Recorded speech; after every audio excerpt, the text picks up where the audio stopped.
you want that back for now? What thing, mate?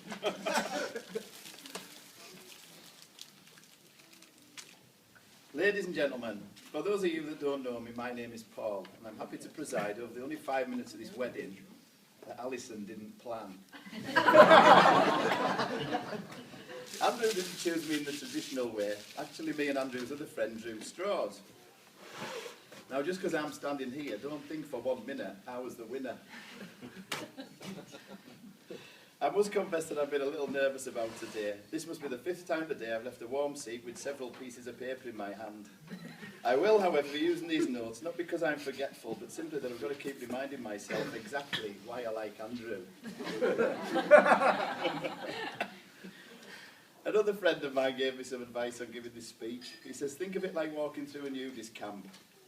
It'll only be hard for the first minute.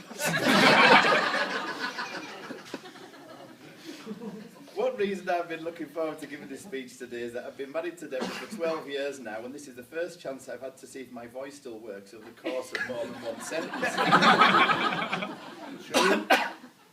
Right then, if anyone's a mobile phone, please leave it switched on, keep yourselves entertained, and if anyone texts you any good jokes, could you forward them on to me? What about the bride then, ladies and gentlemen? How wonderful she looks today. Andrew, you really scored in marrying Alison. You have found someone who was attractive, funny, smart, loving and caring. And Alison? You found Andrew. Also, on behalf of the bridesmaids and ushers, I'd like to thank Andrew for his kind words. The bridesmaids look wonderful, and Ruben, James and Casey have done a great job as well. Surprisingly, Andrew managed to scrub up quite nicely too. It's amazing what a flannel and a bar of soap can do. But it's been a bit rude of him to have copied my outfit. Do you not think? I am up here to say a few thank yous, make a toast and sing the groom's praises, and tell you all about his good points. The first two things are fine, but unfortunately I can't sing and I won't lie. So that leads me to the moment in the day where I am, in good taste, supposed to crack a few jokes at the groom's expense. So minus the good taste, I'll proceed. No, I'm just reading word for word. So then on to Andrew. I feel like I'm slightly on trial here today because Andrew said if I do a good job, I can be best man at his next wedding as well. Over the last month or so, Andrew has been getting unwisely very cheeky towards me, and I've not given him the satisfaction of responding. I've just thought it'll keep for today. Having only known Andrew for 6 years or so, I thought I should make some inquiries about his early years. His brother Paul helped. Not. No end. Born Maurice Andrew Bell, apparently on the 5th of November 1968, but he can't provide a birth certificate to prove this. And although his parents loved him dearly, it's not hard to believe he was an extremely ugly baby. His mum, God bless her, didn't suffer morning sickness till after he was born. And I'm told he was the only child in Newbiggin that had shutters on his pram. He didn't enjoy school as much as the other kids. When he started school, he was different. All the other kids were 5 years old, while Andrew was 8. But in his defence, he was a special child, so much so that he was put in all the special classes. And by the time he was 9, he'd started reading his first book. But by the time he was 14, he'd managed to finish it. Obviously, I wasn't at school with Andrew, so I had to ask around former pupils and even a couple of teachers. Imagine my surprise when I heard some of their comments.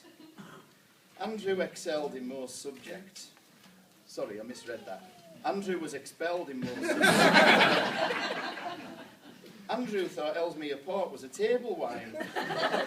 He thought Sheffield Wednesday was the day after Shrove Tuesday. He thought Alfred Hitchcock was a jockstrap. And he believed the Book of Genesis was written by Phil Collins. He even revised for a blood test.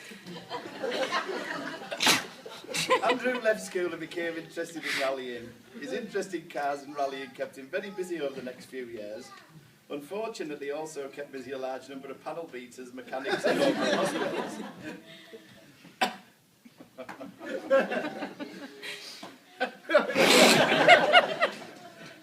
Andrew and admired Alison from afar for a long time, so when Alison finally agreed to go out with him, to try and impress her, Andrew took her to the most exclusive restaurant he could think of. The evening went really well. They got on like a house on fire, and at one point he made her laugh so hard, she almost dropped her fries.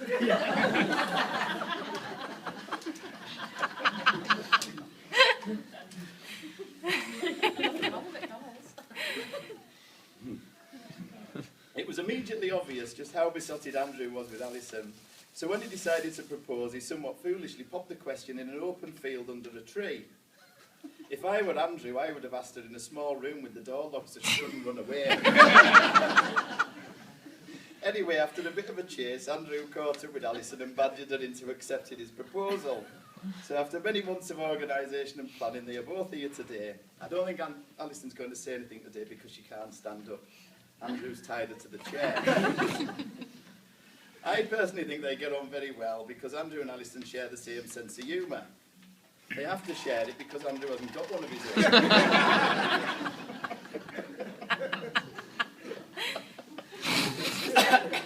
Since they got engaged, Andrew's been visiting the gym trying to get in shape for the big day. He's been watching his weight very carefully, so he's been keeping it right out in front of him where he can see it best. However, a fed-up Andrew gave up and stopped going to the gym last month. I think him stopping going to the gym and me eating like a pig on my recent all-inclusive holiday got Alison worried we might not fit our suits today, especially as they were arriving late. I had to draw the line this morning when Alison messaged me and instructed me to apply Vaseline to Andrew's ring. I says, "We're friends, Alison. We ain't that close." After long deliberation over his stag night, Andrew and all his friends headed off last Saturday evening. A good time was had by all. Reuben was slightly nervous, mind, because when Andrew's had a drink, he seems to prefer crawling into Reuben's bed naked more than his own. I hope you weren't on the couch again last Saturday, I wasn't. Reuben. But you don't have to worry tonight because they've got the honeymoon suite. That's okay. Not his own couch. After seeing Andrew drinking last night, I'm glad there's a band on tonight and not a karaoke as Andrew wanted. Just because he's got legs like a canary doesn't mean he's a singer. I won't bore you with the details tonight, but one thing in particular stands out, mind, and I must share it. We called it a pizza shop on the way home, and the guy asked Andrew if he wanted his pizza sliced into 4 or 8 pieces. Andrew said, "You better make it 4, I'll never manage 8.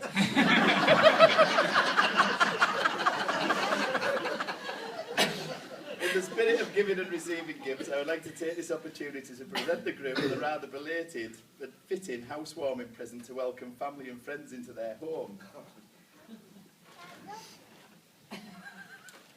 It's toilet bowl. It's Ampex. No, it's not Andrew. Oh, it's a mat. A mat, thank you. It's welcome. It's like with belly on. Beware of the wife. Beware of the wife. Cheers, Paul. Whilst on the subjects of gifts, I'd also like to thank everyone for their honeymoon gifts and been very generous. And also thank the person who supplied the Woolworths vouchers. I'm sure they'll come in very handy. Now, there seems to be some confusion over what Andrew and Alison are going to be doing on their honeymoon. After seeing the wedding invitations, me, like everyone else, thought they were going somewhere exotic. But speaking to Andrew earlier today, I now think they're going to North Wales. Or at least I think that's what Andrew meant when he says he's going to Bangor all week.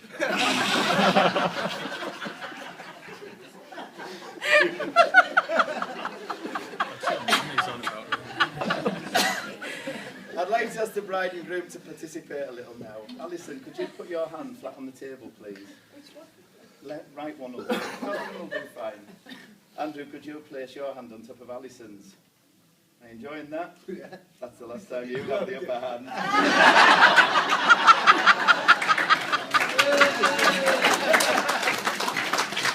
There can be no argument who will be wearing the trousers in Andrew and Alison's house. Andrew will be wearing them. Right underneath his pinny.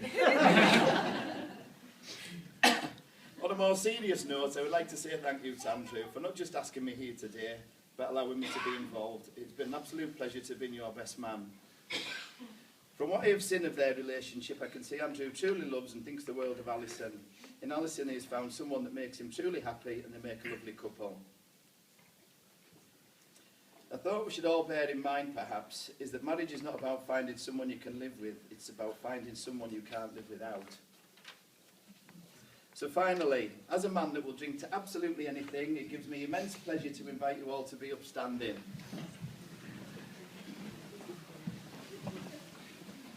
And raise your glasses and join me in this toast. Here's to love, laughter and happily ever after.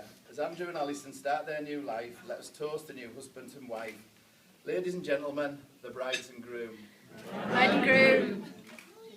Cheers. Cheers. Shake 'em.